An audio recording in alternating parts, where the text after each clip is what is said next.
claro, es que mi madre llorando me llegaba a decir, ¿por qué no dejas de ser nazi? Y yo decía, pues claro, en aquel momento ser nazi estaba tan integrado con David, o sea, no había David más allá de ser nazi. O sea, no eran un añadido como, yo qué sé, la música que me gusta o la ropa que me pongo, no, era lo que yo soy. Ya. Entonces a ver, me han hecho ahí un poco de tal porque yo me doy cuenta que lo que voy a decir es complicado, pero sirve como ejemplo. Es como cuando tú cuando eres homosexual y tienes un padre homófobo y te dice, ¿por qué no dejas de ser homosexual? Ya. No es una cuestión de elección. Pues para mí en ese momento era así. O sea, que ya sé que ser tal es... Vale, ya sé que no es lo mismo. Pero para mí sí lo era. Para mí sí era una cuestión de lo que yo soy, no de lo que yo elijo ser. Yo lo vivía de ese modo. Yo creo que me he visto todos los podcasts y todas las entrevistas que te han hecho. Pues has visto muchas. Sí, he visto unos cuantos. He visto unos cuantos desde hace bastante tiempo. Pero diría que hasta que no me he leído tu libro, no he conocido de verdad por todo lo que has pasado y creo que te conozco un poco mejor después de haber terminado el libro. Ese libro, macho, las charlas que doy en los colegios las termino casi siempre hablando del libro, con ese momento donde, bueno, después de pasar por lo peor pasable, alguien me dio la idea de, oye, ¿por qué no pones por escrito todo lo que estás pensando ahora, todo lo que estás sintiendo, aprovechando que estás en un momento de apertura, ¿no? De que ya no estás con la cabeza metida dentro de una caja? Y fue un poco el ejercicio del típico diario de cuando somos pequeños, ¿no? De la chica de mi clase me gusta y no me hace caso, y lo pones ahí, ¿no? Para sacar un poco lo que tienes dentro, ¿no? Lo que pasa es que yo en ese momento tenía muchas cosas que sacar. Y en ese ejercicio de empezar a escribir fue donde nació el libro. O sea, para que veas. O sea, en ese momento, evidentemente, yo lo que quería era sobrevivir, era existir. Ya. O sea, no, imagínate lo de escribir un libro, editoriales, charlas, tal, eso ni se te asoma, ¿no? Era una herramienta tuya para exteriorizar por todo lo que estaba pasando, todo lo que habías vivido. Para dar sentido a lo que mi cabeza intentaba construir en aquel momento, ¿no? Que era, pues, fracasaba porque mi sentido de lo que era yo, lo que era la realidad, de cómo funcionaba el mundo, se había ido a hacer puñetas, ¿no? Después de estar 20 años militando en el nacionalsocialismo, redondeando, sí, aproximadamente. Son más, pero sí. Decidiste después de un tiempo y después de pasar por esa fase de salida de la burbuja, tal y como llamas, te dedicas en la actualidad a dar conferencias, charlas en colegios. No, conferencias no. Doy lo que son charlas de prevención en institutos. Conferencias no. He hecho una presentación de mi libro únicamente. Además la he hecho yo a título personal. Y ya está. O sea, luego sí es verdad que me han invitado en algunas jornadas sobre sectas relacionadas con psicología y tal y cual, porque consideran que mi punto de vista, pues algo de relación sí que tiene. Sí, bueno, al final es entrar en un grupo cerrado, en una burbuja, ¿no? Pero el 90 y mucho % de las charlas que doy es en colegios e institutos. Alguna universidad cae de vez en cuando, pero centros educativos. Esas charlas de alguna manera pues buscan ayudar a esas herramientas para evitar la radicalización de alguien que tiene 14, 15, 16 años, que es la edad un poco en la que tú empezaste a radicalizarte en la extrema derecha, ¿no? Esas charlas, yo de hecho se lo digo a los chavales, me imagino que estoy yo ahí sentado con 14, 15 años y la oriento intentando adelantarme a las cosas que ese David daría por sentadas cuando alguien como yo va a darles una charla, ¿no? No, este seguro que es de Podemos, no, este seguro que cobra por las charlas. Entonces ya respondo yo a todas esas cuestiones, ¿no? Como para dejarlo en calzoncillos, y ahora que ya no tienes cómo atacarme, te voy a contar yo mi película. Y es un poco como he construido yo esa presentación. Sí. Porque además cuentas en el libro que los adultos se veían un poco indefensos al no tener las herramientas pues para hacer ver a esa persona que está entrando en una idea un poco extremista que se está equivocando, que no va por la vía adecuada. Una de ellas es, por ejemplo, que tenías que leer los libros a escondidas, o que incluso tus padres, con toda la buena voluntad del mundo, te lo tiraban a la basura al ver que era libro de extrema derecha o de nacionalsocialismo. Y yo creo que eso lo que hace es todo lo contrario, que es aumentar las ganas, lo prohibitivo, lo que no se puede hacer, aumentar las ganas en seguir investigando, en seguir leyendo y en darte la razón de lo que piensas de que hay un sistema, un conglomerado en contra de esa información, al final refuerza, ¿no?, tu posición. Sí, porque tú el mundo que construyes es que hay una realidad que es la que todos podemos ver, oír y tocar, que es la que está en los medios de comunicación, en los libros de historia del colegio, etcétera, etcétera. Y luego hay algo por ahí oculto de lo que nadie habla, de lo que incluso está prohibido hablar. Entonces, claro, imagínate mi yo de 14, 15 años cuando da con ese algo y sus padres se lo tiran a la basura. Entonces es como, claro, es que Claro. ahora todo, Claro. todo empieza a encajar, Claro. ¿no? Y mis padres, mis profesores, mis amigos, todo el mundo adquiere esa naturaleza censora sobre estas cuestiones, pues evidentemente es como echarle gasolina al fuego. Lo que está más claro que funciona por ahora, porque esto es ensayo y error, es tratar las cuestiones de este tipo con naturalidad. En plan de, a ver, ¿que te interesa esto? Venga, vamos a hablar sobre ello. Así, como si fuera cualquier otra cosa. Y eso es como que rompes un poco ese aura de mito, de tabú, de prohibido. Una vez lo traes al mundo de que no pasa nada, de que esto es algo más, pues ahí ya pierde un poco ese atractivo, ¿no? Porque no nos engañemos, o sea, esto, gente de nuestra edad lo escuchamos, ¿no? Y no nos... O sea, esa palabra que he utilizado, que la he escogido a propósito, de atractivo, no es tal a nuestra edad que la de un chaval de 14, 15 Claro años. que no, O sea, un claro chaval de que no lo 14, es. 15 años cuando descubre estas cosas es todo wow, los pelos de punta, Claro, tal. claro. Entonces es un poco siempre hacer el ejercicio de ponerte, de ver el mundo como lo veías con 14, 15 años, que todo te llamaba la atención, ¿no? Entonces, cuando rompes eso, esa forma mística o espectacular y lo traes un poco al barro, que es lo que hay que hacer, decir, a ver, que esto no es para nada, para tanto, ¿no? Bueno, sí, vale, que entiendo que tal, pero que Hitler no era tanta, que tal, que ten en cuenta que... Y es un poco así como se desmontan estas cosas. Claro, tú piensas que a día de hoy se sigue haciendo, se hace todo lo contrario. Es como que, joder, el otro día, ayer creo que fue, el diario Público, protestaba yo en mis redes sociales porque hicieron un artículo que, mira, si lo hacen, yo qué sé, sobre un grupo violento como son los Ultrasur o el Frente Atlético o todos estos, venga, vale, te lo compro. Te sigues equivocando en las formas, pero te lo compro un poco más. No, pero es que se habían fijado en uno que es el más inofensivo del mundo mundial, que lo único que hacen son visitas a museos y reuniones con las persianas bajadas para que nadie les vea.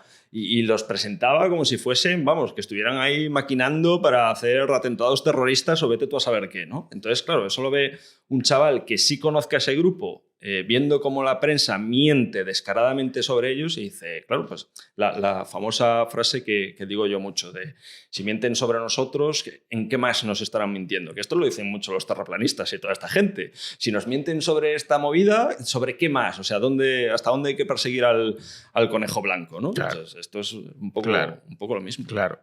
Has hablado antes de lo atractivo que uno encuentra, una idea de este tipo cuando se tiene una edad temprana, cuando se es joven.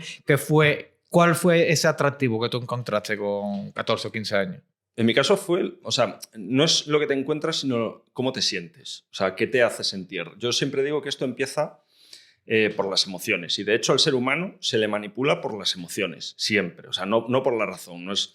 A mí me llama mucho la atención cuando la gente me dice ¿cómo puedo hablar yo, cómo puedo rebatir yo a una persona radicalizada? Es que no es cómo puedas rebatir, es cómo le hagas sentir. Vale. Ahí está la respuesta. El modo de traerlo otra vez al mundo es por el tema emocional. O sea, tú no puedes invalidar lo que él está sintiendo. No puedes decirle que eso es mentira, porque te va a mandar a paseo y es normal, es lógico, ¿no? Entonces, en mi caso, a mí lo que me hizo sentir el tema del mundillo nazi y todas estas cosas fue un wow. Que esto lo digo también en los colegios, ¿no? Mi yo de 14 años, que no sabía nada de Hitler, la Segunda Guerra Mundial... De Segunda Guerra Mundial tampoco tenía nada. Cero. O sea, de conocimientos históricos nulos. De hecho, eso ayuda. Eso, el no tener ningún tipo de impronta histórica, conocimiento ¿sí? cultural. Claro, porque contrastas. Entonces, al no tener nada para contrastar, es como que entra todo hasta el fondo de la cocina. ¿No? Y no sabes discernir si lo que te está entrando es discurso histórico sin más o es otra cosa, o lleva algo añadido, ¿no? Vale.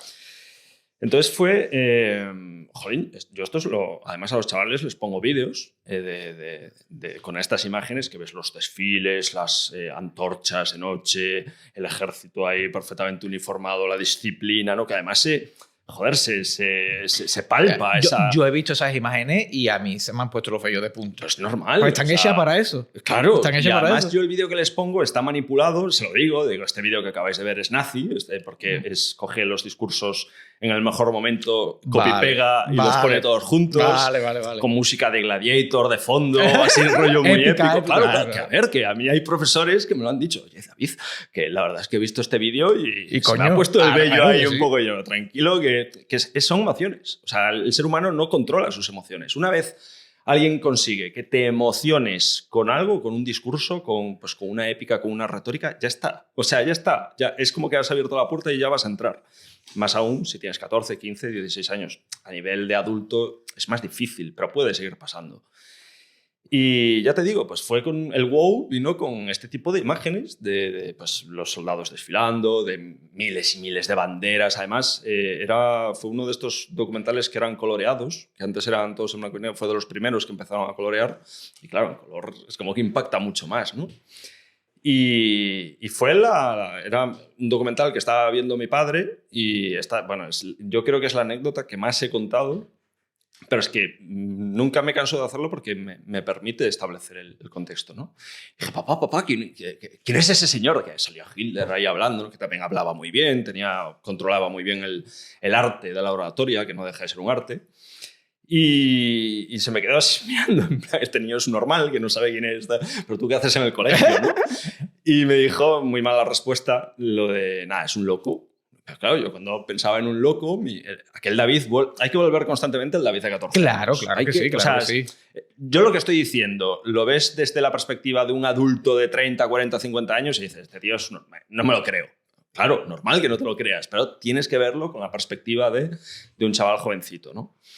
Y claro, yo pensaba en un loco y me imaginaba un tío pues con la baba cayéndosele y dándose golpes ahí contra la pared, ¿no? Un poco las películas de los psiquiátricos de antaño, ¿no? Y dije, hostia, un loco. Claro, comparaba esa imagen que tenía en mi cabeza sobre un loco, miraba la pantalla, la gente ahí enfervorizada, como, yo qué sé, un concierto de Justin Bieber. ¿No? Sí, pues los adolescentes así, ¿no? Totalmente enfervorizados. Decía, un loco. Pero bueno, ya está, ¿no? Ya. Tenían mejores cosas que hacer ese día. Pero eso que dicen de la semillita, eso es verdad, tío. Eso quedó ahí. Eso es verdad. Eso ahí es verdad que a medida que vamos creciendo, el terreno empieza a dejar de ser menos fértil y ya menos cosas nos impactan. Sí. Pero en aquel entonces algo quedó ahí. Y ya mi cabeza, que es una cosa muy buena, es el tema de la curiosidad. Yo, cuando doy la charla, siempre hago un inciso en este punto porque la curiosidad tuvo culpa de mi radicalización, pero también de mi desradicalización. Vale, o sea, es cierto. La curiosidad es algo bueno, pero si se une con otras cosas, deja de ser tan bueno, ¿no? Me recuerda, por ejemplo, a un artículo muy burdo, muy ridículo. O sea, yo es que la verdad hay periodistas en este país, macho, que para casi cualquier cosa que traten meten la pata, ¿no? Y bueno, también es verdad que era una revista sobre adolescentes y tal y cual.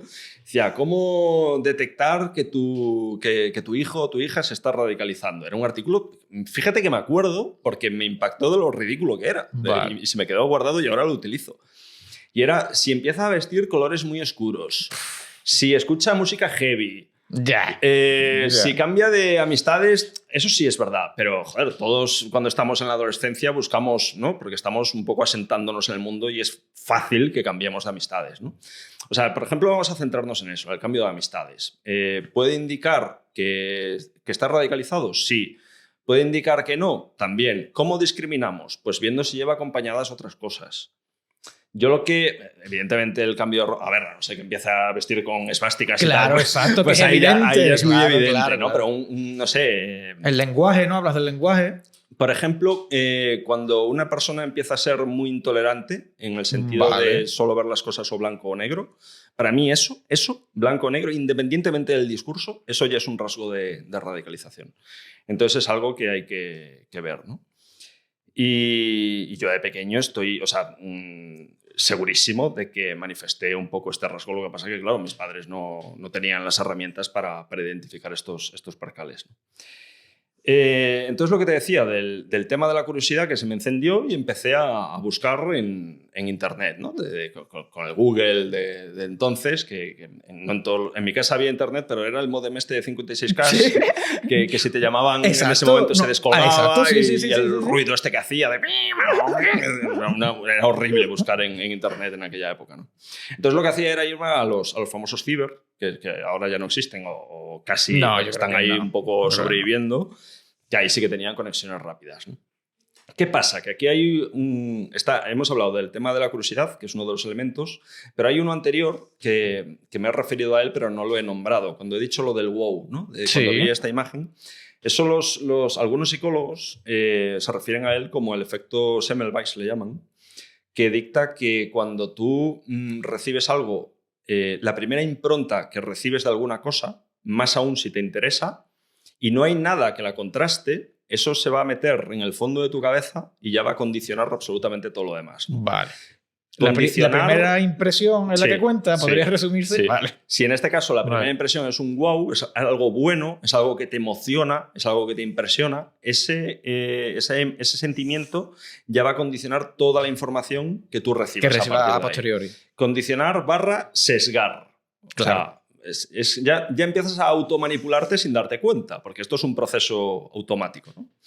Entonces, claro, yo estoy segurísimo de que en todas las páginas que me encontré hubo muchas que me hablaban del holocausto, de genocidio, de asesinatos, de masacres. Claro, pero eso no coincide con el wow. Eso no mola. A nadie le gusta que lo que...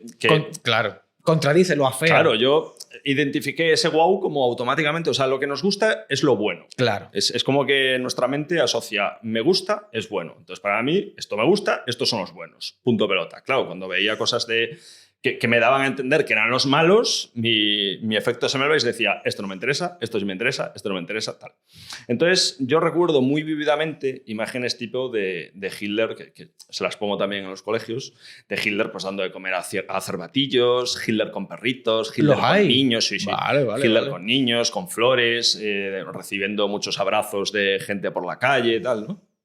Entonces, mi mente es como que decía, esto sí, esto no. Y con eso sí iba junto de mis profesores, de mis padres, de pues, el entorno que tenía yo en aquel momento.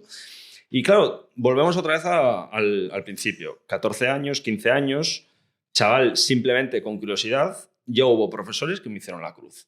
En plan, este es un nazi. Y simplemente, o sea, que seguramente planteaba mal las preguntas, seguramente. Pues las planteaba con las herramientas que tenía en aquel momento, ¿no? Pero yo lo que sentía... o lo que intentaba transmitir era, joder, pues a mí no me parece que este señor fuese tan malo o que estuviese tan loco. Y volví a recordar las imágenes del documental de mi padre, de la gente loca de la cabeza, de adorándolo, de abrazándolo, de llorando de la emoción, ¿no? Y además yo veía los subtítulos de los discursos de defender a tu pueblo, de luchar por el honor, la gloria. Joder, son cosas que a priori, pues... perfectamente salen en El Señor de los Anillos en un discurso de los Rohirrim. O sea, no es nada extravagante. Y en principio son valores positivos o que se entienden como cosas positivos. Que cualquier persona normal identifica con algo bueno, ¿no? Y claro, la reacción que yo recibía en contra era de... pero...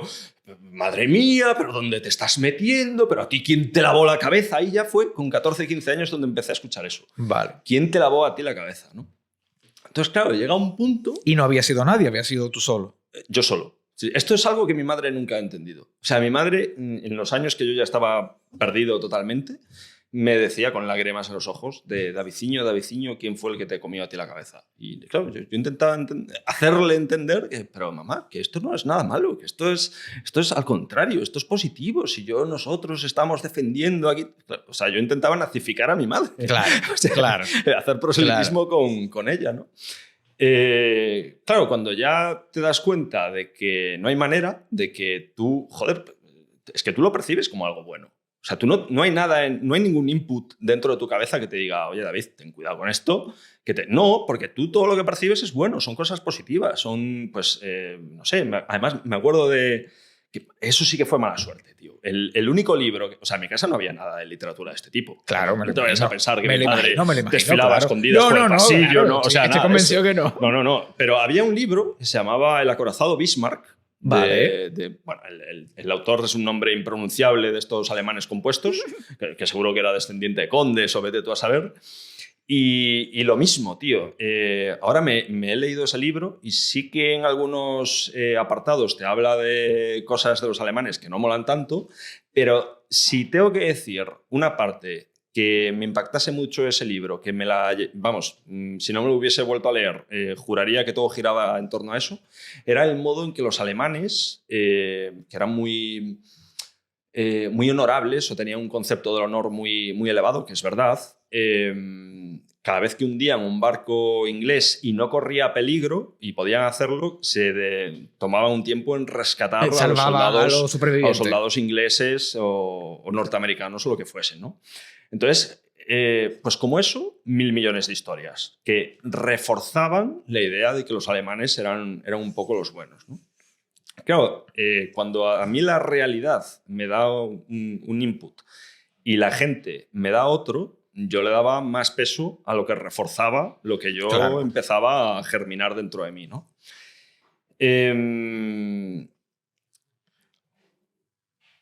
Esto es muy loco, porque claro, aquí ya hay un punto que yo siempre me gusta compartir, porque es una anécdota también bastante bestia. En un momento dado, al principio es todo pues simple curiosidad, pero esto va a más. Tú desarrollas la percepción de que aquí lo que pasa es que yo he encontrado algo que los demás no ven. A partir de ahí empiezas a generar un sentimiento de superioridad. A partir de ahí ya empieza todo lo malo. O sea, hasta ese punto es todo, te lo puedes tomar hasta con cierta broma. Pero de este proceso que me estás hablando, ¿ya ahí ya has entrado a hablar en chat y foros o todavía no? Ya llevaba tiempo en foros. Ya ahí llevaba tiempo en foros. O sea, ya tenías la opinión o el discurso de otras personas. Todavía no lo había comprado, pero ya sí que diferenciaba claramente en que había una historia de los vencidos, una historia de los vencedores, totalmente opuestas, o sea, imposible solaparlas. A ver si es verdad que hay una percepción de los que ganan las guerras, los que las pierden, pero es que si unes las dos, pues te sale la historia. Claro. Pero esto no. Esto era como que eran cosas totalmente opuestas y eran... O sea, la historia de los vencedores era propaganda y la historia de los vencidos era la historia de verdad. O sea, todo mentira, todo verdad. Ya, blanco o negro, un poco ese planteamiento, ¿no? Entonces, una vez asumes que tú eres capaz de ver algo que los demás no, a partir de aquí ya da igual que seas terraplanista, ya da igual que compres lo de los chemtrails, ya da igual, o sea, es lo mismo.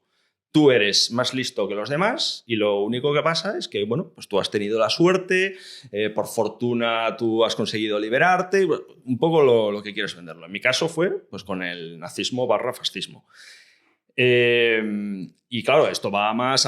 Tú cada vez eres más y más listo y los demás son más y más idiotas. ¿no?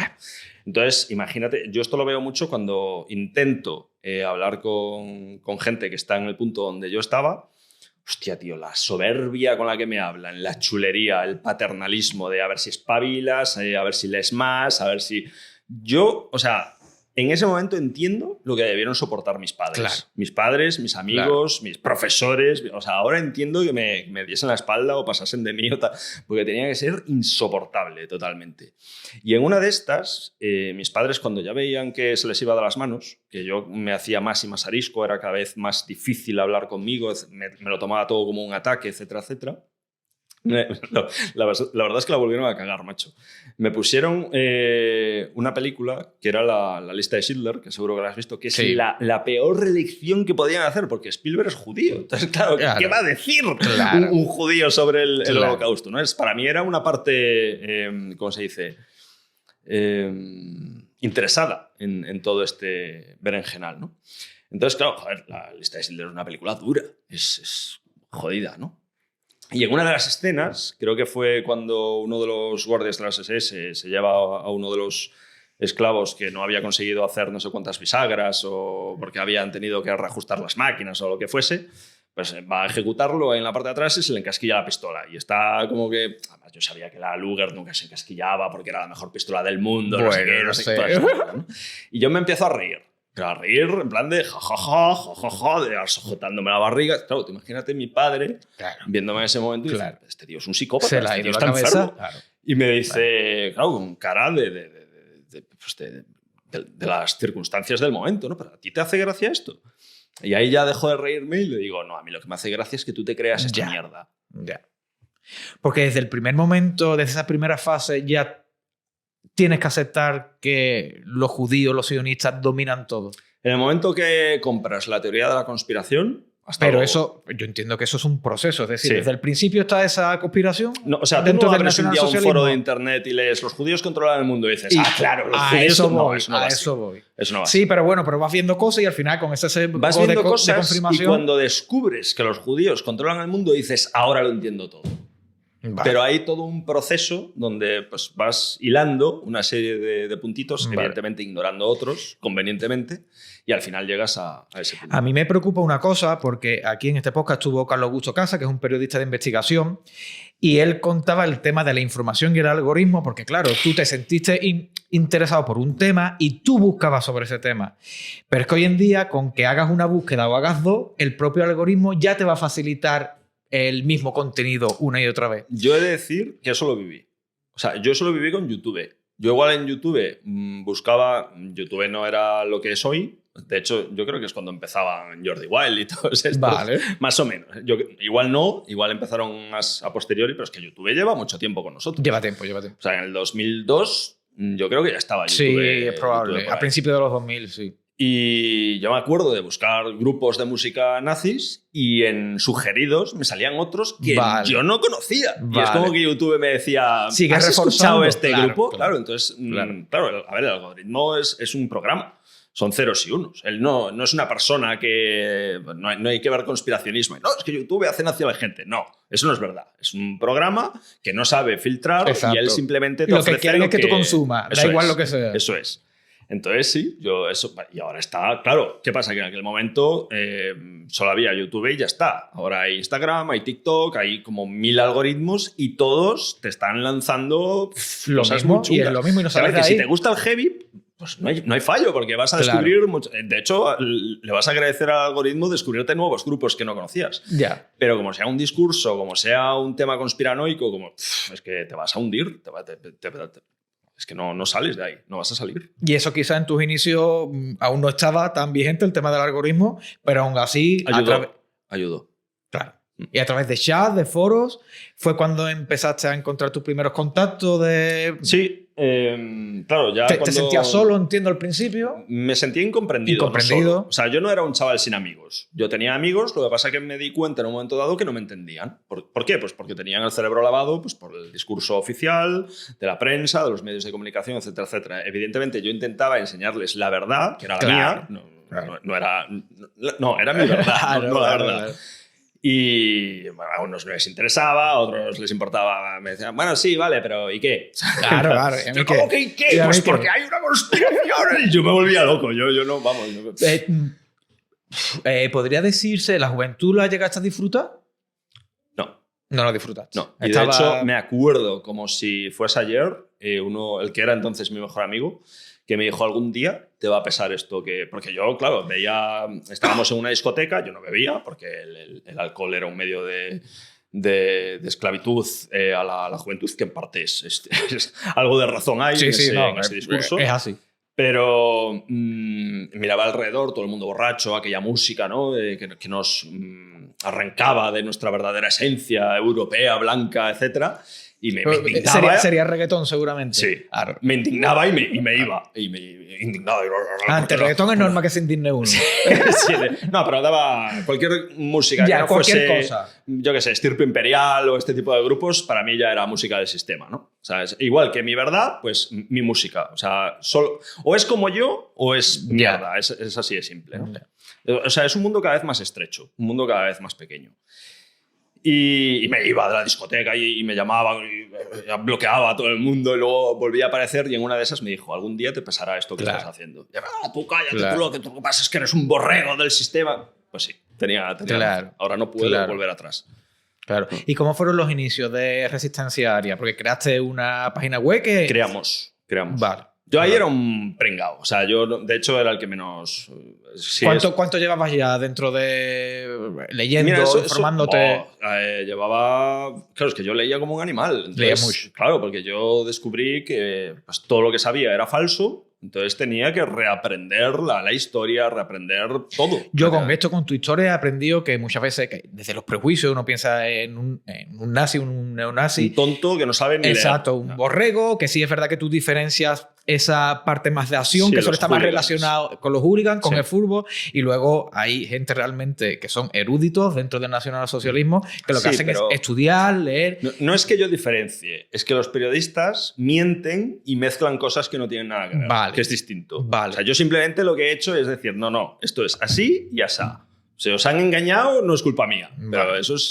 pero la imagen que se tiene del nazi es la del hooligan. Sí, pero es que precisamente el tener una imagen tan distorsionada no permite ahora atajar el problema. Porque hay gente que no es que es nazi, pero como tienen la visión de los periodistas de salir en manadas a pegar a negros, pues yo no soy así. Y sí que eres así. Lo que pasa es que no eres como lo que dicen los periodistas que tienes que ser.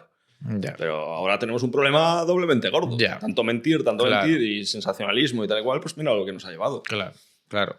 En todo caso, ya tenías como tu grupo, gente más cercana, cuando creaste esta página web. Pero es que aquí hubo un tema importante. Claro, y enlaza con lo que estamos hablando ahora. A mí todo el mundo me decía... pero si tú no eres así, si tú no eres una persona violenta, si esa es gente que sale, pues eso, en manadas a pegar a negros y quemar a los mendigos, ¿no? ¿Qué pasa? Que cuando conocí a los primeros nazis, allí en Galicia, no eran así. Era gente culta, era gente maja, simpática, agradable, educados, vestidos normal. Y claro, entonces ahí sigues atando los cabos, porque tú constantemente estás construyendo la visión del mundo y una vez más ves que te están mintiendo. Pero mis padres, ¿por qué me mienten? ¿Por qué me mienten en el colegio? ¿Por qué los medios de comunicación, las películas que presentan a los nazis como lelos, junta letras que saben hablar de casualidad y ahora me encuentro a esta gente que es todo lo contrario? O sea, es que, claro, es que llega a un punto que dices que no me puedo creer nada de nada, de cualquier cosa que me digan. Ya desconfías prácticamente de todo. Y es que verdaderamente con los hechos sobre la mesa es cierto. O sea... Objetivamente, el David de 15 años tenía razones de peso para pensar que le engañaban. Claro que sí. O sea, no es que yo me volviese loco, no. Es que sí, es que me estaban engañando. Y yo entiendo que hay, pues claro, y también he aprendido el tema del revisionismo histórico, que hay mucha literatura, pues yo me pensaba ser algo minoritario, pero no lo es. No es ni bueno, y aparte es internacional. O sea, está en todos los países y más de lo mismo. O sea, si... además, esto lo argumentábamos entre nosotros, ¿no? Si los revisionistas, los que niegan el holocausto, fueran 4 chalados como los terraplanistas, pues déjalos. Pero es que los meten en la cárcel, los han llegado hasta asesinar. O sea, han asesinado a negacionistas del holocausto. Claro, eso, pues lo mismo que lo de mis padres tirándome los libros a la basura, pero multiplicado por 1.000.000. Siguen reforzando. Es como que ese molde... pues se repite constantemente. La persecución, la ocultación, la negación. Entonces, pues llega un punto que solo te crees lo que viene de tu lado. Y ya es el súper sesgo eso. Para lo que nos estén viendo, oyendo, el tema del revisionismo era... Bueno, hablas también del holocuento. Negacionismo del holocausto, sí. Exacto. Sí. Una corriente que hay de historiadores o de catedráticos, de cómo se quiera llamar, que afirman y aseguran que el holocausto nunca tuvo lugar, no ocurrió, o al menos no con esa medida, no con 6 millones de... Y además es eso, que eso es... Joder, a mí me impactaba mucho, que no eran 4... No sé, no es como yo que digo, no, porque el holocausto no existió. Es que había doctores en historia, había periodistas, había, no sé, científicos, había peña... Claro, que eso se llama falacia de autoridad, ¿no? O sea, no tener un título ahí colgado en la pared te da... Eso, de hecho, hoy día se utiliza mucho. No, porque el premio Nobel de no sé qué dice que las vacunas de COVID... pero no tiene por qué ser verdad. Claro, evidentemente. O sea, vale que seas... o sea, es que el tema de ser negacionista es que es... Constantemente yo muchas veces tengo que estar rebatiendo tópicos, clichés y estereotipos, ¿no?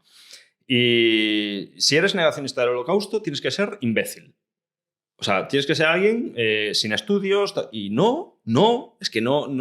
Una persona, el tema de la radicalización no está reñido con la inteligencia. O sea, yo he conocido, vamos, me han llamado de todo por decir esto, pero me da igual, gente brutalmente inteligente dentro de partidos nazis, pero brutalmente, o sea, auténticas eminencias, que son enciclopedias andantes, que saben de todo. Claro, ¿qué pasa? Que saben mucho, pero todo ese conocimiento lo retuercen en una única dirección, que ese es el tema.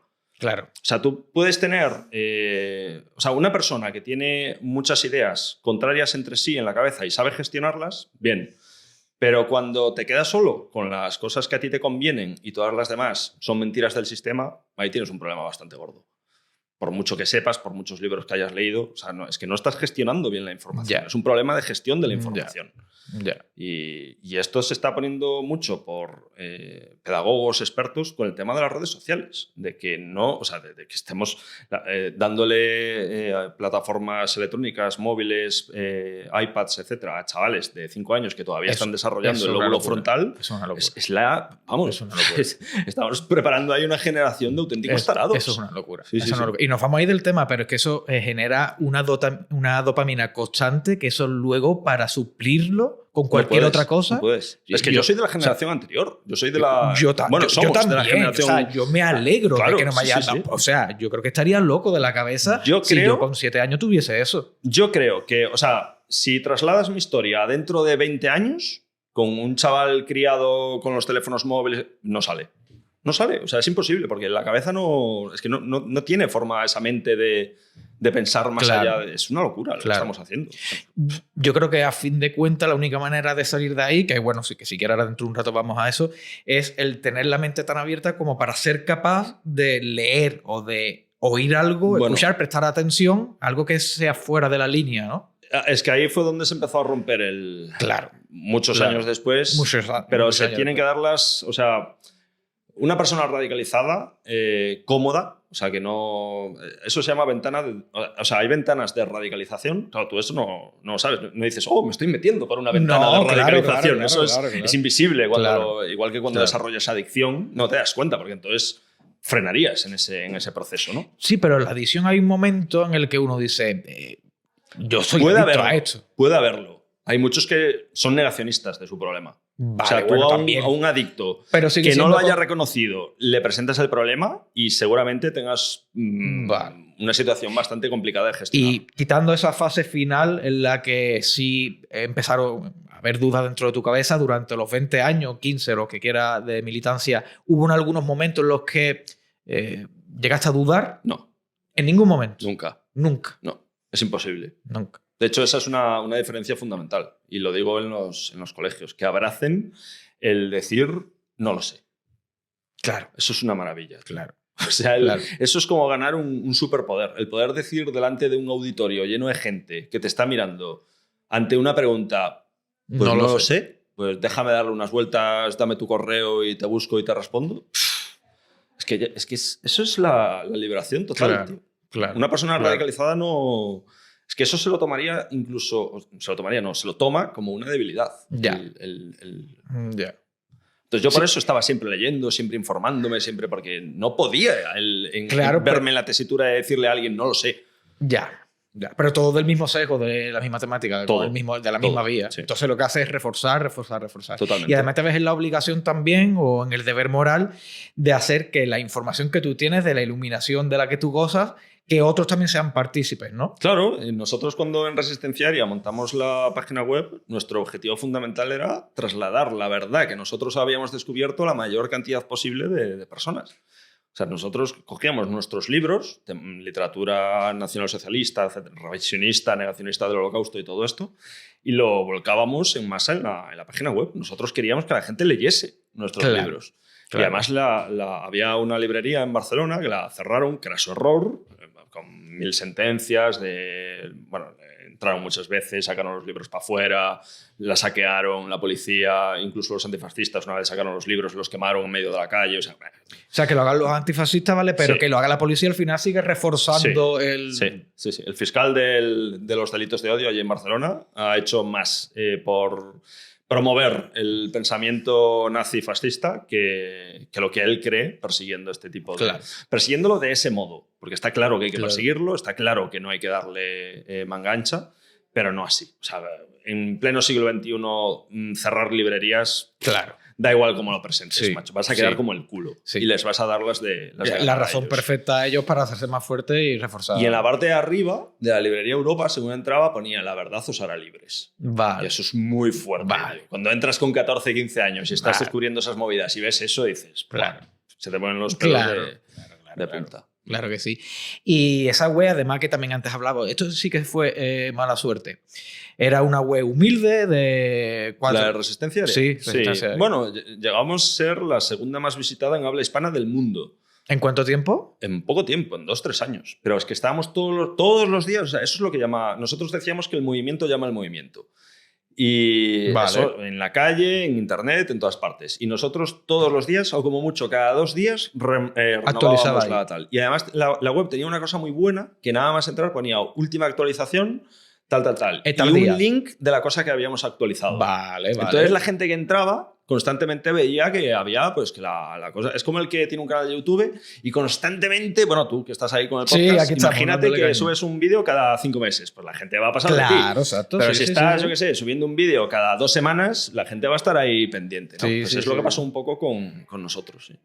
Sí. Pero ¿qué fue lo que ocurrió? Porque luego la prensa os tildó como que era ahí una célula que dependía del Ku Klux Klan o... Eso fue espectacular. Bueno, lo que te comenté antes del grupo este, ¿no? Que era inofensivo y tal igual, pues un poco 20 años hacia atrás. Lo hicieron con nosotros.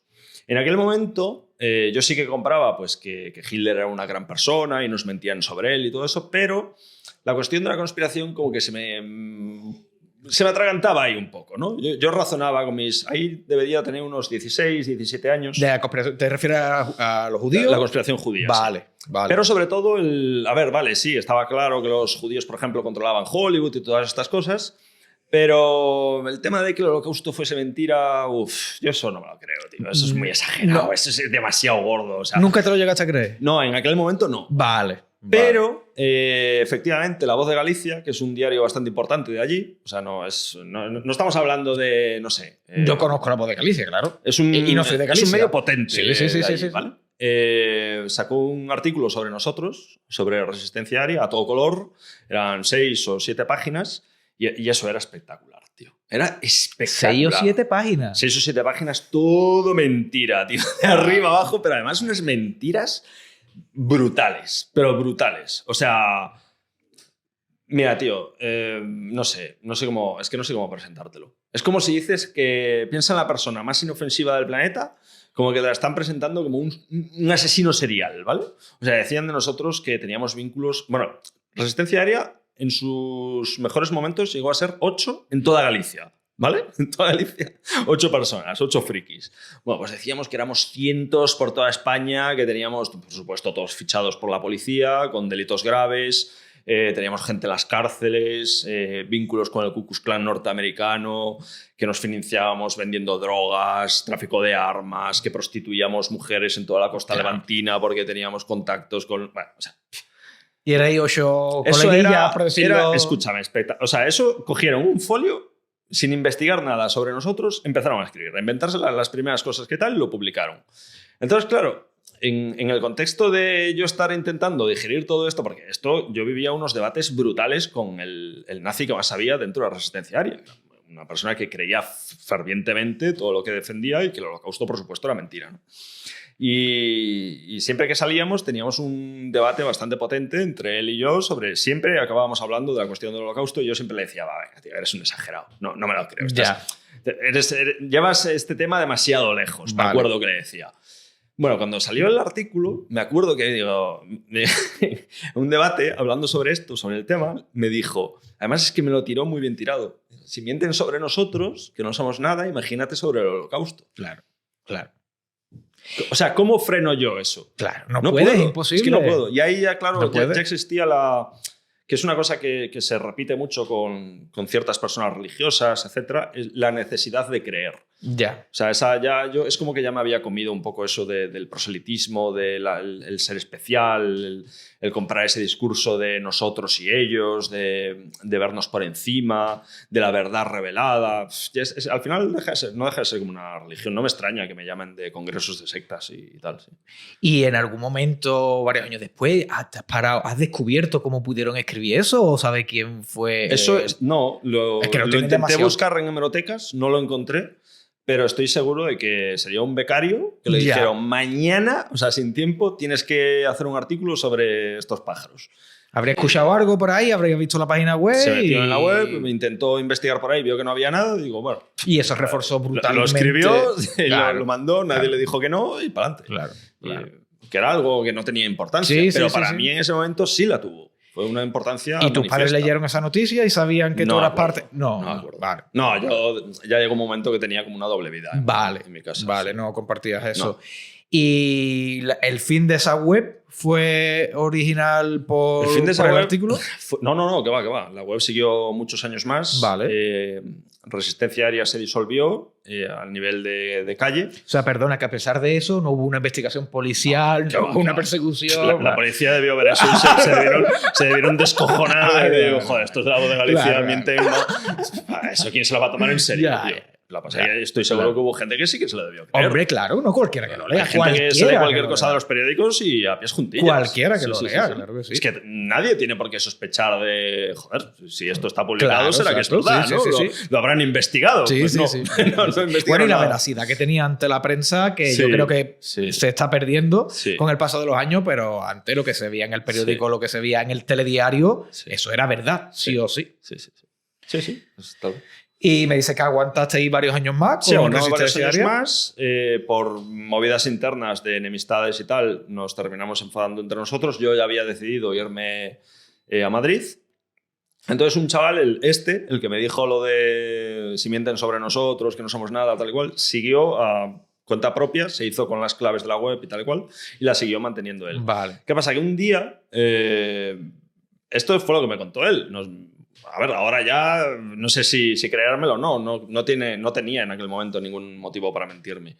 Me dijo que esto lo supo él a posteriori, ya hablando con su abogado, etcétera, que teníamos una cuenta del BBVA para si quieres donar dinero para nuestra causa, el número de cuenta, tal. Pues parece ser que un funcionario del banco se encontró la página, vio eso y decidió que ver Resistencia Aérea asociado a BBVA era mala imagen. Vale. Entonces denunció, pero no te creas que fue, yo qué sé, Movimiento contra la Intolerancia o un partido político que decidió movimiento, no sé, a favor de los derechos humanos. Que fue un tío. No, fue un tío, un particular. Eso pues fue para adelante. Y empezaron a investigar, a tirar del hilo, llegaron hasta este chaval y, claro, lo que me contó es que la policía o quien fuese que estaba investigando esto, para que el juez autorizase el registro en el domicilio, lo presentaron como que ahí había explosivos, como que era causa probable de gente ultra... Bueno, pues, tirando seguramente del artículo este de... Claro, puede ser. Y me contó el chaval el colega, que le entraron ahí de la Guardia Civil con pasamontañas, con sus fusiles, tiraron la puerta abajo con un ariete. Claro, se encontraron a una señora súper mayor, que era la madre, que no sabía nada de todo este percal, que la levantaron ahí de la cama a la pobre mujer, y un tío que solo tenía libros en casa. Porque es así, éramos así. Claro, entonces los guardias civiles entran preparados para lo peor y a medida que fueron viendo el percal ya hasta se quitaban el pasamontañas. Claro. ¿Esto qué coño es? Claro. Y bueno, al tío sí que le metieron, no me acuerdo, apología del holocausto, no sé qué hostias, y sí, la página se fue a... O sea, eso es esperable, eso se puede castigar legalmente. Sí, además tengo entendido que es un delito que no prescribe nunca. O sea, creo que todos los delitos tienen un tiempo de prescripción, pero apología al genocidio no. O sea, te mueres siendo... Sí. Es que todos son... O sea, es curioso porque negar... O sea, es absurdo, no tiene ningún sentido, porque negando el holocausto haces apología... El tipo legal, el delito, es apología del genocidio. Entonces, no, es ridículo. O sea, está ridículo. No, a ver, oiga, que yo lo estoy negando, que no estoy llamando a que se haga. Ser judío, ¿no? Exacto. Estás haciendo lo contrario. No, es que esto no ha ocurrido. Es ridículo, macho. No tiene ningún sentido. Es que por lo que me cuentas es que todos son fuentes y fuentes y fuentes para seguir estando más cerrado en tu pensamiento. Sí. Es que no hay más. Y luego también, una vez que allí en Pontevedra también te ves un poco desamparado, decides irte a Madrid. Sí, porque en mi casa era discusiones día sí, día también. Porque, claro, es que mi madre llorando me llegaba a decir, ¿por qué no dejas de ser nazi?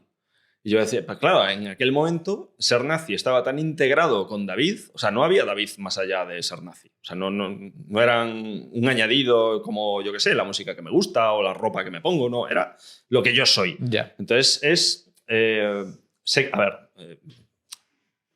me han hecho ahí un poco de tal porque yo me doy cuenta que lo que voy a decir es complicado, pero sirve como ejemplo. Es como cuando cuando eres homosexual y tienes un padre homófobo y te dice, ¿por qué no dejas de ser homosexual? Ya. No es una cuestión de elección. Pues para mí en ese momento era así. O sea, que ya sé que ser tal es... Vale, ya sé que no es lo mismo.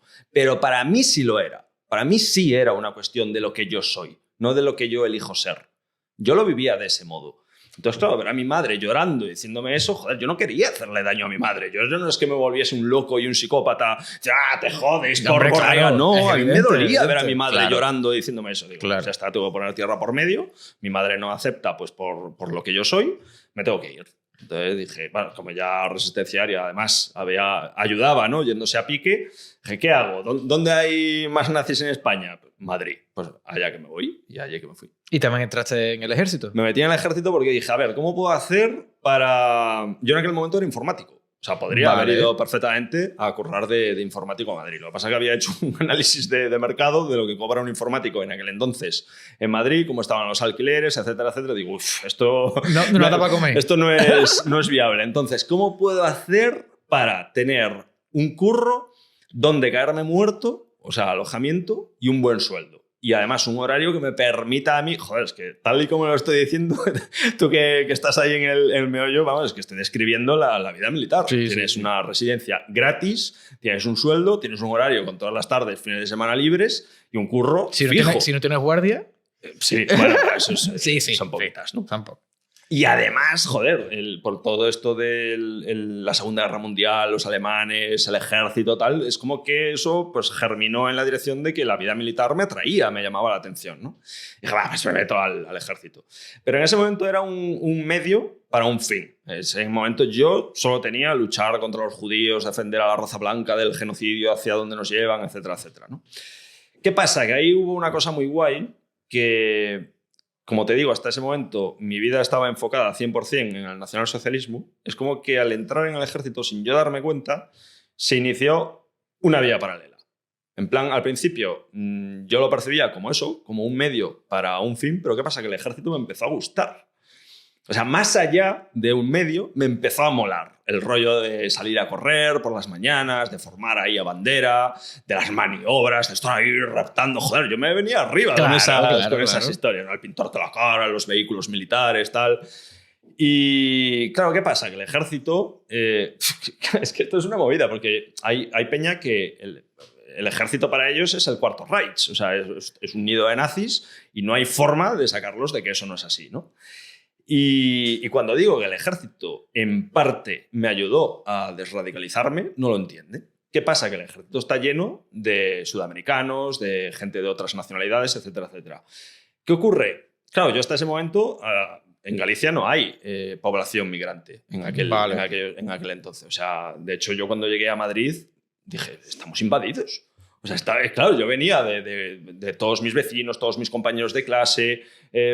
Por la calle sí que veías a los negros estos que van vendiendo los CDs, del Tom Manta y todo esto, pero ya está, no había, es que ni siquiera en el Celta. Bueno, sí, el Celta jugaba uno que se llama Makelele, me parece. Sí, bueno, yo de fútbol también regular. Bueno, estaba Revivo, que era israelí también, que se fue como tal, pero no sé, o sea, no había, no sé, mucha... En ese sentido no había mucho de dónde tirar, ¿no? Entonces, claro, cuando llegué a Madrid fue como... Pero esto es verdad, es que ya lo decía, no sé qué, tal, pues esto está peor de lo que yo... Bueno, entonces ya eso fue otro reforzador, ¿no? ¿Qué pasa? Que, claro, hasta ese momento yo no había interactuado nunca con extranjeros, con sudamericanos, etc. Y el ejército te obliga. O sea, es como que Claro, yo al principio eso me lo tomaba, esto es la infiltración de las subrazas dentro de nuestras fuerzas armadas, porque son unos mercenarios, ¿qué pasará cuando luchemos contra sus países de origen? A ver qué hacen, el caballo de Troya, ¿no?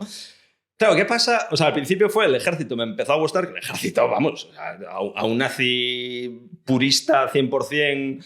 le hablas del ejército y te escupe porque pertenece a la OTAN, porque es una organización mundialista, porque acepta extranjeros. Claro, lo que pasa es que yo, bueno, sí, vale, estaba con el tema del medio para un fin, ¿no? Ya. Entonces, es como que dije, bueno, sí, toda esta mierda... A los que pertenecen a la burbuja se lo vendía de esa manera. Sí, pero yo soy listo y me aprovecho de esto en mi beneficio propio y en beneficio de otros nacionalsocialistas. Además, gracias al ejército, pues adquirimos conocimientos militares que luego canalizaremos hacia nuestros propios intereses, ¿no? Claro, y cuando el ejército me empezó a gustar, pues ni tan mal, porque reconocía o era capaz de ver una parte del ejército buena o sana según la percepción de un nazi. Es decir, el militarismo, los conocimientos topográficos, el desfilar, pues son cosas que se solapan, ¿no? Pero ¿qué pasa cuando me empieza a caer bien el compañero sudamericano de mi pelotón? Ya. Uf. Ocurrió. Sí, ocurrió. ¿Hubo conflicto? Sí, hubo un conflicto de yo sentirme mal, de intentar justificarlo, de contrajustificarlo. ¿Puede ser que de esto no hablas en el libro? De esto hablo en el nuevo libro. Ah, vale, sí. vale. Esto todavía no lo tenía tan claro cuando escribí este libro. O sea, el tema de la... Esto, de hecho, me lo sugirió otro ex... sí, venga, ex nazi. Me lo dejó caer. Dijo, ¿hasta qué punto crees que el ejército te ayudó en...? El ejército a mí no me ayudó en nada, si además me intentaron echar. Pero sí. Empecé a darle vueltas y dije, hostia, es que... Pero sí. Y llegué también a la conclusión con otros que no eran militares ni nada, pero eran también... No eran como yo, eran mucho más violentos, más vinculados al mundo de la grada, del fútbol y tal. Igual trabajaban en una fábrica, en una típica cadena de montaje. Les ponían a un negro al lado y lo mismo. Empezaban a hablar con él. Claro, la única relación que tenía ese chaval con los negros era pegarles palizas.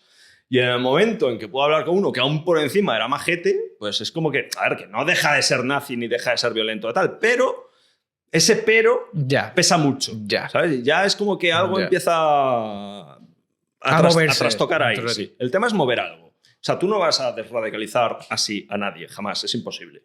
Pero si consigues mover un mueble de sitio, ya estás haciendo mucho. Aunque esa persona siga siendo igual, siga siendo violento, siga pegándole a la gente por la calle, pero ya no es el mismo. Ya has empezado a hacer algo. Algo ha cambiado. Y se trata de, bueno, a ver qué más puedo mover por aquí. Venga, le he movido una mesa, voy a intentar mover esa silla. Y es así, poco a poco. Y igual los resultados los ves a 7 años vista. En tu caso, tu primer cambio, esa pequeña luz, ¿fue un libro? ¿O hubo algo antes? No, a ver, yo, claro, vamos a obviar toda la militancia dentro de Madrid. Yo, si quieres, podemos hablar, pero llevamos 1 hora y... Vamos a saltarnos toda la militancia dentro de Madrid, toda esa militancia. Alianza Nacional no servía para nada, nos presentamos varias veces a las elecciones y esto hablo mucho en los colegios. De España somos 47, bueno, en aquel momento 46, 45, 47, sí, por ahí, millones, ¿no? 48, creo, sí. Ahora, sí. En aquel entonces, perdona. igual éramos unos pocos menos. Llevas razón. Y igual nos votaron 2.000 en toda España. Bueno, claro, ¿qué pasa? No, pero es que eso es un reforzador también. Porque dices, claro, es que los buenos, la élite, siempre van a ser pocos, ¿no? O sea, los despiertos constantemente... Pero, aunque eso sea un reforzador, tiene que haber un momento de bajón sí o sí. O nadie de verdad es capaz de reconocerlo. El momento de bajón fue lo que propició mi cambio. En el sentido de que dices, vale, están acabando con todo lo bueno, lo bello y lo justo que hay en el mundo por las buenas, es decir, militancia, manifestaciones, presentándonos a elecciones, etcétera, etcétera. No conseguimos nada. Claro, si tú eres alguien digno, alguien decente, si por las buenas no consigues algo que es justo, pues tienes que hacerlo por las malas. ¿Y qué es por las malas? Terrorismo. Vale. No terrorismo, o sea, acción. Es lucha armada. Lucha armada. No es lo mismo. O sea, resistencia armada. Terrorismo, eso es de rojos. Ya. O sea, nosotros no somos rojos. Nosotros esto es algo que nos obligan a hacer. Nosotros no queremos hacer esto, ¿no? Y claro, ahí ya no eran las reuniones que teníamos en Resistencia Aria. En Resistencia Aria yo digo mucho en los coles que si nos ponemos todos juntos parecemos socios del club de ajedrez o del club de mates. O sea, unos frikis, igual quitando el chaval este que sabía mucho del holocausto y todo eso. Sí, Wotan 88. O sea, igual sacando ese, Además a él se le habían apuñalado varias veces en Madrid. Era un tío más o menos curtido, los demás unos fricazos todos, ¿no? Pero los que empezamos a reunirnos aquí, que veníamos rebotados cada uno de un partido distinto, de fracasos, etcétera, y desilusiones, aquí ya era otra historia. Aquí había gente muy curtida en el mundo de la noche, porteros de discoteca, guardias de seguridad, militares, algún guardia civil, o sea, gente ya seria. Y claro, yo cuando empecé a escucharlas, al principio era Alianza Nacional ha fracasado, vamos a hacer otra cosa. Pero de forma natural, como quien habla de comprar naranjas, la conversación empezó a derivar en porque habría que quitar de en medio a este, porque esto... Claro, y eso fue a escalar. Y en un punto dado se estaba organizando pues cómo conseguir armas, había que tal estos encargados de la propaganda, que esto tiene que ser estanco para que si pillan a uno no puedan delatar a otros. O sea, una constitución de lo que se dice un grupo armado, ¿no? Y ahí fue, o sea, no duda de, oh, Dios mío, me he equivocado, no. Ahí no había ninguna duda. Había duda en cómo hacerla, o sea, cómo defender nuestras ideas. Porque yo me costaba mucho no ver eso como terrorismo. O sea, a mí eso de resistencia armada... Entonces, ¿qué pasa? Ahí interviene mi naturaleza. Yo nunca fui una persona violenta. Igual si yo hubiera currado de portero de discoteca y tuviera la cara en 1000 cicatrices y así, pues igual habría tirado para adelante y no estaríamos teniendo esta conversación. Pero yo compraba el discurso de que de lo bueno, lo bello y lo justo, de que yo era el bueno. Entonces, ese tema que mi mente... Es que es curioso, tío, porque lo que me hizo como yo era, también me sacó. Ya. O sea, lo que en aquel momento cuando estaba buscando información me decía esto sí, esto no, porque no encaja con lo bueno, en ese momento... También se me encendió en el sentido de es que esto no... Esto no es bueno. O sea, tío, vale, sí, si matamos a, yo qué sé, a Emilio Botín, que es un no sé qué, no sé cuándo, va, venga, ese sí. Pero es que aquí hablaban de hacer atentados como el Hipercore, no, porque son borregos, ahí no hay que verlos como personas. Ya. Claro, yo veía esas cosas y decía, pero ¿qué cojones dice el pirado este, no? Y ahí empecé a desestabilizarme. Y entonces, claro, en este punto de la charla, claro, al fin y al cabo te estoy dando a ti la charla que doy en los colegios un poco me resumida, con la ¿no? boca abierta. Y aquí le intervengo un chaval que fue el único con el que yo hablaba de todos estos ámbitos que no era nazi, que no era fascista, Miguel. Vamos... Le dedicas un capítulo, le dedicas prácticamente... prácticamente el libro, o sea... Sí. Y también tiene, de hecho, en el nuevo libro escribo en el momento en el que lo encuentro en internet, que es un capítulo que me emocioné mucho cuando lo escribí. O sea, dije, además, yo ahora mismo tengo los vellos puestos de punta. Que yo ahora mismo tengo los vellos puestos de punta. Es que además es un capítulo pequeñito de cuando me lo encuentro por internet. Él recordaba lo que le dije, lo que me dijo. Tiene que ser precioso. Sí, es muy... Tiene que ser precioso. Para mí es de lo mejor del libro. Y bueno, pues fue una persona que sin él saberlo, sin él darse cuenta, me enseñó o me ha enseñado la guía de ruta para intentar desradicalizar a alguien, ¿no? En el contexto donde todo el mundo, que eso se mantuvo durante toda mi vida, de yo decirle a alguien soy nacionalsocialista y ese alguien volverse loco, insultarme y tal, me reforzaba en el sentido de es que cómo se va a comportar si es un borrego, si le han comido el coco. O sea, si le pones un nacionalsocialista delante, pues es como la kriptonita a Superman, ¿no? Este no. De hecho, fue la primera persona que me preguntó por qué. ¿Por qué era? O sea, ojalá mi padre, cuando tal, me hubiera dicho, pero ¿por qué te llama esto la atención? ¿Por qué te gusta? ¿No? El por qué es fundamental. Y dice, ¿por qué eres nacionalsocialista? Y dije, hostia, ya me entró por el ojo. Dije, hombre, un borrego listo. Era un borrego, pero por lo menos, joder. Te escuchaba, tenía intención de oír. Brillaba con luz propia. Decía, bueno, eres una fotocopia como todos los demás, pero eres una fotocopia distinta. O sea, bien. Y entonces dije, bueno, venga, vamos a hablar con este, a ver tal. Y ahí hablamos un día y otro, y fue porque yo acabé reconociendo que era alguien que sabía mucho. Igual que él reconocía, porque él también tenía esa percepción de los nazis son lelos, que no saben juntar letras, tal. Decía, joder, este tío sabe, ha leído, le daba libros de citas, este autor, este otro, tal. Y se estableció una relación de respeto. Vale. Que es la base. Vale. O sea, es la base. Claro. Tiene que ser desde el respeto. Y ahí empezamos a hablar y nos hicimos amigos. Y había veces que lo mandaba a la mierda porque eres un borrego. Le bloqueaba en WhatsApp y volvía otra vez, le desbloqueaba. A veces me bloqueaba él a mí, era raro, pero a veces también. Y bueno, nos hicimos amigos. Tal. Era una relación difícil, pero bien. Bueno, ¿qué pasa? Que Miguel, en este periodo, percibió esa desestabilización, ¿no? Él me lo dijo a posteriori, muchos años después, que yo siempre había sido una persona muy firme. O sea, sí, muy radicalizado, con mi ida de olla totalmente, pero firme. O sea, no dudaba. Ya. Ese no sé no existía Ya. en mí y tal. Y además, o sea, no es que me quedase así a cuadros sin saber qué decir. Siempre tenía Tenía el as para matar el respuesta. 3, siempre. O sea, en ningún momento me quedaba... No, siempre ¡pum! Y un argumento potente, además. Y en ese momento es como que me vio trastabillando, ¿sabes? Ya no había ese tal. Y dijo, esta es la mía. Además me dijo que se me notaba muy irascible, muy cabreado, muy Vale. enfadado. Decía, este está a punto de, Vale. de hacer algo. Vale. Y se la jugó. Se dijo, o ahora o nunca. Y me acuerdo que... Además, es que en esas situaciones te quedas con temas, o sea, con detalles absurdos. O sea, yo me acuerdo que me citó en un bar y apareció con una bolsa del Corte Inglés y era un libro. Yo me di... como cuando te hacen un regalo que sabes más o menos por la forma lo que es, ¿no? Un libro se identifica rápido. Y me hizo jurar por mi honor, júrame por mi honor que te vas a leer este libro. Pero dime qué libro es, no sé qué es, normal, ¿cómo te voy a jurar eso sin saber lo que es? Igual es una mierda, tal. Él sabía que si no lo hacía, además yo sí juro por mi honor, lo hago. Claro. O sea, sea lo que sea. O sea, eso de lo bueno, lo bello y lo justo, lo tenía y tengo todavía muy, muy integrado en la cabeza, ¿no? Entonces, ¿qué pasa? Que la curiosidad, esa que te hablaba al principio, es como que hizo ahí de nuevo su acto de presencia y dije, venga, que sí, que te lo juro por mi honor. Y me saca el libro. Y era Crítica a la economía política, que es una obra guiada de Carlos Marx, del Capital.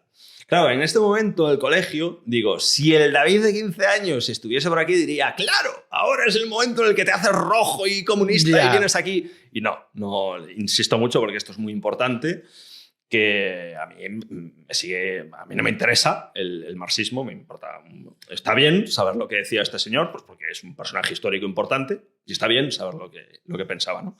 Pero a mí lo que me rompió el cerebro en 80 trozos fue que lo que yo leía sobre ese libro no tenía nada que ver con lo que yo llevaba toda mi vida diciendo que era el marxismo.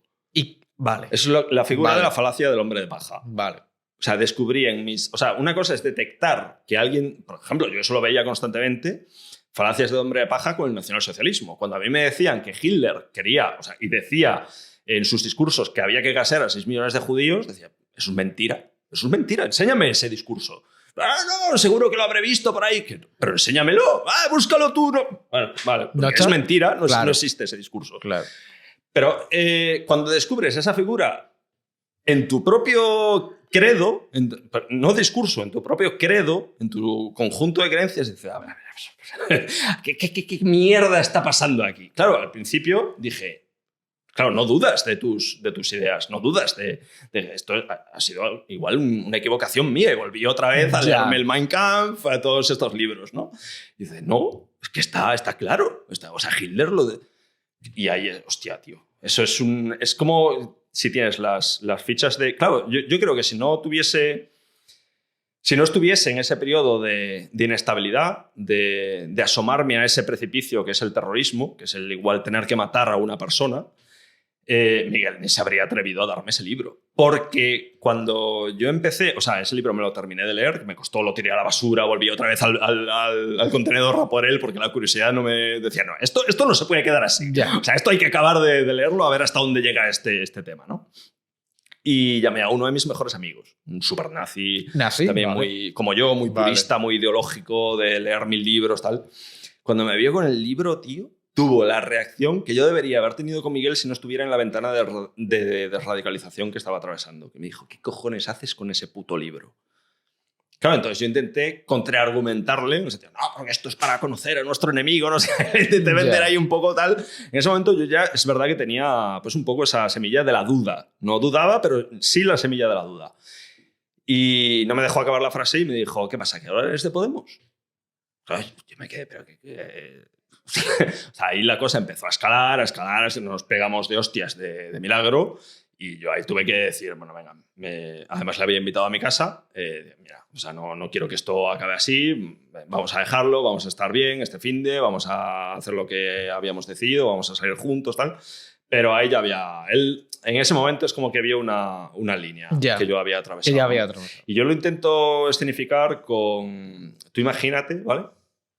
aquí en la mezquita de la M30 de Madrid, fue un centro de adoctrinamiento de salafistas. Hubo detenidos y, de hecho, una célula, Brigada Al-Ándalus, se constituyó dentro de sus paredes. No sé hasta qué punto el centro estaba metido en el ajo, no sabría decirlo, pero sí que ocurrió dentro de sus paredes. Y hay un libro al respecto de esto que se llama Casada con el enemigo, me parece, que es de la mujer de uno de ellos, que cuando se casó con él era un tío guay, y su ventana de radicalización fue el fallecimiento de su padre. Se metió en una situación estaban muy unidos, se querían mucho, se le hizo muy complicado gestionar esa pérdida. Siempre había sido un chaval laico, era natural de Marruecos, y empezó a ir a la mezquita esta. Y conoció a gente que le ayudaba, que eran muy comprensivos con él. Momento bajo de la vida, débil. Efectivamente. Me están enseñando la religión de una forma que yo nunca había pensado. Bueno, y acabó radicalizado. Y acabó, le ponía, de hecho, tenían 2 hijos y les ponía vídeos del Estado Islámico degollando o sea, se le fue totalmente. 8 años de cárcel. Bueno, pues imagínate que en ese proceso aparece un día, no me acuerdo cómo se llama, no sé, Hassan, por ejemplo. Aparece Hassan con un libro que se ha encontrado por ahí de: hermanos, me he encontrado este libro y la verdad es que aquí la palabra del profeta no está muy clara. Tú imagínate lo que le habrían dicho. Claro. Pero tú eres tonto, o sea, claro. ¿tú eres imbécil o qué? Claro. Pues esto es igual. Este reaccionó exactamente del mismo modo. Y además con el blanco-negro. O sea, la duda no existe. Ya, ¿Cómo que duda? ya, ¿Cómo que, ya. ¿qué estás diciendo? Y además también refleja que, aunque se lo hubieses comentado a uno, ya se corrió la voz, claro. ya se corre, ya se sabe. Sí. Este tío está empezando a tener dudas o está leyendo algo que no debe de leer. Sí.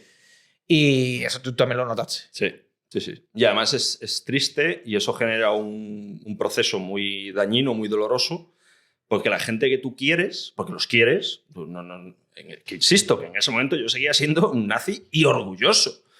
Y la gente a la que quería me daba la espalda. Y, hostia, por haber leído un libro. Por haber leído un libro. ¿Qué pasa? Que la curiosidad no se apaga en ese momento. Al principio sí, porque además, joder, empiezas a leer no solo el Mein Kampf, sino todos los demás libros, y todos los demás libros refuerzan la idea de que algo está mal aquí. Y entonces lees más de los otros. Me acuerdo que leí a Rosa Luxemburgo, a Trotsky. Trotsky no pude porque es infumable. Lenin sí que me lo leí. A Pablo Iglesias, que tiene por ahí, que se llama Disputar la democracia, también me lo leí. Empecé a leer a Julián Guita. Empecé a... Pues igual que devoraba libros nazis, pues empecé a devorar libros de pues, no nazis, ¿no? Ahí se me había roto ya el sesgo de confirmación, que ese es un paso brutal. Claro. O sea, es un paso ya buenísimo. O sea, en la buena dirección, ¿no? ¿Y esos libros también los leía a escondidas, igual que leía a escondidas los otros? Es que ahí estaba solo. O sea, en aquel momento estaba destinado en Zaragoza. Vale. En ese punto en concreto. Vale. Y ahí ya estaba solo. Y claro, eso genera más duda, más inseguridad, más inestabilidad. El proceso de dar de espalda que has generado va a más también, de forma paralela. No entiendes lo que está pasando, pierdes la seguridad con la que siempre te has plantado ante la vida, te miras al espejo y no... Eso romper con tu identidad, es a lo que has dedicado 20 años de tu vida. Lo digas como lo digas, nunca va a reflejar lo que es. Eso es evidente. O sea, eso es imposible explicar con emociones. Y entiendo que también será un proceso. Mira, lo que más se parece, la única forma que yo encontré de explicárselo, que lo entiendan de alguna manera los chavales con los que hablo, es que se imaginen una relación de enamoramiento brutal, de estas que pierdes la cabeza totalmente, y el momento en el que te desengañas. O sea, salvando las distancias, yo me enamoré de Hitler. Vale. Es así, de Hitler y del nacionalsocialismo. Vale. Y eso tuvo que ser súper doloroso hasta el punto de buscar ayuda psicológica, que entiendo que fue también lo que te apoyó un poco. No, bueno, al psicólogo entré cuando arrastrándome. O sea, ya estabas mal. Estaba destruido totalmente. O sea, porque el tema de pedir ayuda es otra... O sea, esto de, por ejemplo, hasta qué punto esa masculinidad tóxica que señalan desde algunos ambientes interviene en estos procesos, o ya está en esos procesos, o facilita estos procesos. Porque tú piensas que nosotros, el ideal viril que defendíamos era de macho alfa, del lomo plateado, de que sea aquí golpes en el pecho, pedir ayudas de débiles, de flojos. O sea, que ir a consultar a un psicólogo era... Eso para mí era... Vamos, o sea, claro. No caeré tan bajo. Claro. caí tan bajo porque ya no, pero bueno, que no es caer bajo. Porque no, es para mí en aquel momento sí. En ese momento. Pero claro, yo ahora digo que ir al psicólogo es como ir al fisioterapeuta. O sea, es como un fisioterapia de la mente. Es que es maravilloso. Te ayuda a cambiar cosas de sitio dentro de la cabeza. Es lo más sano que hay. ¿Y qué papel jugó ahí Suri? Es que Suri no fue un papel ahí. Suri fue un papel desde que llegó a mi vida. O sea, Suri es mi perra, era mi perra. Y es que Suri mismo, o sea, para que tú veas, yo no adopté un chihuahua o un cocker o, no sé, un perro patada de estos. Yo adopté un cruce de Bull Terrier con American Stanford, porque mi perra era una extensión de mí. O sea, un perro fuerte, robusto, fiero, cuando la llevaba con el bozal, que daba ahí, no sé, que parecía un jugador de rugby de estos ciclados, ¿no? Eso está unido a la percepción que uno tiene de sí mismo, ¿no? O sea, es muy común que los nazis adopten Rottweiler, dogo argentino. O sea, es muy difícil ver a un nazi con sus tatuajes, tal ciclado de gimnasio, con un chihuahua. Y un lacito roso. Eso claro, no lo vas a ver. ¿no? O sea, alguno así con su pastor alemán, porque porque este perro es la raza, tal, ¿no? Pero la imagen es fundamental, es clave. Claro. Eso es un poco la extensión de ti. ¿Qué pasa con Suri? Que no iba acorde a lo que ella representaba. Suri era la perra más dócil, más amorosa y más cariñosa del universo. Entonces, cuando yo a Suri estuve a punto de devolverla, como si fuera una cosa, pero mi yo de aquel entonces no daba para más, cuando me di cuenta de que era una perra excesivamente, para mis criterios de entonces, sumisa. Una perra que a poco que le dijese sola, se ponía así. Para que le hicieses cosquillas, ¿no? Entonces pasó un poco lo mismo que con el ejército, lo mismo con mis compañeros sudamericanos del pelotón, que sí, vale, Suri no es la perra tal, pero empecé a vincularme con ella, de alguna manera. Entonces, igual que Miguel me entró desde el respeto, Suri me entró desde el amor, desde el afecto. Vale. Entonces, por eso mi segundo libro se llama se llama Después de Suri. Después de Suri. Cómo el amor pudo más que el odio. Por ella. O sea, era el te único... ayudó en ese proceso, claro, te ayudó. Claro. ¿Y cuándo sale ese libro? ¿Se sabe? ¿Se puede decir? No, dentro de mucho tiempo. Lo estás escribiendo. Sí, muy difícil de escribir. ¿Puedes hablar de qué trata? Pues mira... Si quieres y te apetece, que no es una obligación, pero que yo también tengo curiosidad. Yo me lo voy a leer seguro, sí o sí. Yo en Alianza Nacional me encargaba de temas de propaganda. Propaganda y formación a nivel interno. Y tengo en casa, que algún día me gustaría hacer un podcast sobre ello, un cuaderno de formación para Alianza Nacional. 50 páginas. O sea... escrito. ¿Esto es, perdona, como los libros que hay que leer y en el orden que hay que leerlo para que impacte? No, en parte sí, también tiene su propia bibliografía y respaldo, pero el índice es la raza, el judaísmo, la mentira del holocausto, cómo es un nacionalista del siglo XXI, o sea, un manual del buen nazi, para que nos entendamos. Bueno, pues los primeros 4 capítulos de mi nuevo libro es 1000 veces más nazi que eso. O sea, lo empiezo a escribir desde la persona que fui hasta que adopto a Suri. Vale. Y en ese momento el proceso de transformación se empieza a percibir a medida que va avanzando en el tiempo. Y perdón, así es como lo había orientado al principio. Sí es verdad que mantengo los 4 capítulos del principio y cuando adopto a Suri, en un momento dado dejo de escribir porque Suri falleció hace 1 año y pico. Y esto ya lo tengo escrito. Es la parte en la que digo, no puedo... Claro, porque al recordar cuando Suri vuelve a mi vida se me hacía horrible en aquel momento.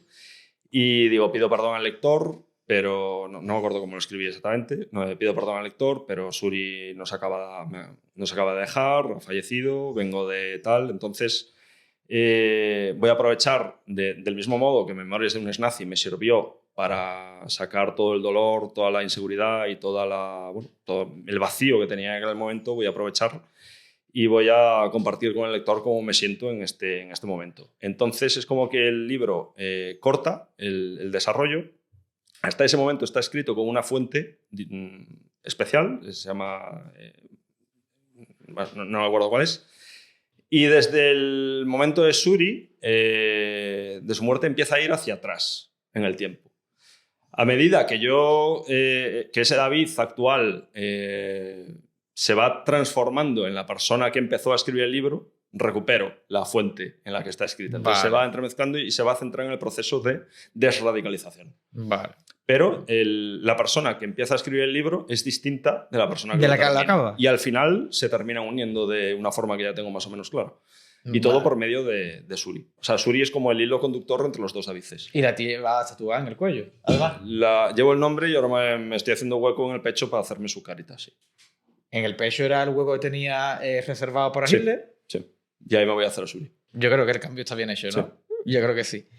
Memoria de un nazi. Lo que hemos comentado aquí, tengo de temas aquí que al principio me he dicho fuera de cámara. Le pasa a todos. De cosas. Le pasa a todos. Que es imposible hablar de todo. Pero ha sido fantástica la charla contigo y es lo que he dicho. Te conocí a través de los podcasts, de esa entrevista con Jordi Évole, luego con The Will Project, evidentemente. Esa fue la que... Hombre, claro, fue el antes y después. Sí. Es lo que tiene, es el número 1 en el podcast en España. En España y en el mundo. Y en el mundo también. Hispana, sí. Es una máquina, sí. Es Jordi. Pero es cierto que hasta que no leí el libro no asumí la profundidad y la importancia que tuvo para ti estos 20 años, evidentemente, lo que conllevó salir de ahí, la fuerza de voluntad, la valentía. Bueno, yo solo lo matizaría, pero bueno, no, se nos echa el mundo el tiempo encima. Sí. Antes de que te vayas, tenía un regalo para ti. Mira, y menos mal que está Raquel. Me vas a hacer jurar por mi honor. Escúchame. No, bueno, si te quiero te lo lees, si no, me lo has dicho tú, ver qué quieres que te compre. Ah, es este. Claro, claro. Pues no es fácil de encontrar. Escúchame. He removido cielo y tierra para conseguirte el libro. A ver si lo encuentras. Sí, no. ¿Lo puedo abrir? Ábrelo, claro, sí. Me ha costado la vida. Y además yo digo, ¿sería así de difícil encontrar un libro nazi? No. Sí, si sabías dónde buscar, no lo era. No, pero vamos, Hostia, que me ha costado. Me ha costado bastante. Pero bueno, que si te apetece leerlo, pues espero que lo disfrutes. No, sí que lo voy a leer. Porque yo entiendo que el libro trata sobre que personas normales... Este libro nazi, ¿no? Se centra, bueno, lo enseño ahí de alemanes a nazis. De alemanes a nazis, de cómo fue el proceso que yo hablo a nivel personal, pero a nivel social. O sea, de cómo le pasó a todo el pueblo alemán, ¿no? Exacto. Y que no es que se volviesen locos de la noche a la mañana, no es así. Y me lo había recomendado un montonazo de personas. Lo que pasa es que no lo encontraba. No. Y como me dijiste esto, dije, bueno, pues a ver si... Claro, no me puedes decir un título fácil. Tú me dices pues te lo agradezco. No, gracias a ti por estar aquí, por tu tiempo, por tu discurso. Enhorabuena por todo lo que estás consiguiendo, porque yo creo que tu trayectoria es admirable, a fin de cuentas. Ya te digo que matizaría eso, pero no hay tiempo. Si tú quieres, pues se matizará en otro podcast más adelante, si te apetece. Por aquí, cuando publiques el nuevo libro, que estaremos deseando que salga. Pues ponle 3 años. 2032, ¿no? Antes va a salir un cómic que estamos trabajando. ¿Va a salir un cómic de memoria? No. Está centrado en el yo actual, en las charlas. Vale. En el proceso de radicalización. ¿Y ese tiene fecha? Ese yo creo, todavía no hemos firmado el contrato, pero está casi. Igual dentro de un año sale. Saldrá antes de mi libro, qué bien. No hay título tampoco, pero está con bueno, gente, ya está, sí, pero está el proyecto, está se con está gente desarrollando. Muy pro y va a salir muy qué guay, pues también tendré muchas ganas de leerlo. Para los que nos veis, para los que nos escucháis, os podéis llevar un ejemplar firmado y dedicado por su autor, de memoria de un nazi. Os dejaré qué tenéis que hacer para ganarlo en la descripción de este vídeo. Te lo tengo que firmar ahora. Tú ahora lo firmas, fuera de cámara. Pero sin dedicatoria. No, a ver, el mío me lo va a firmar. El tuyo ya está firmado. Ah, es verdad, me lo enviaste firmado. Claro. ¿verdad? No, pero yo ahora quiero otra firma. Después de esto. Sí. ¿No te gusta esta? Bueno. Sí, coño, pero después de esta conversación. Vale. Que además que, ya te digo, que tenía muchas ganas de tener la oportunidad de darte un abrazo, que a lo tonto llevamos un tiempo charlando a través de WhatsApp, de Gmail o lo que sea. Y la verdad es que te agradezco mucho tu tiempo, la amabilidad que has tenido y tu generosidad. A ti por invitarme. Pues nada, un abrazo enorme. Otro. What's up is down, what's left is right.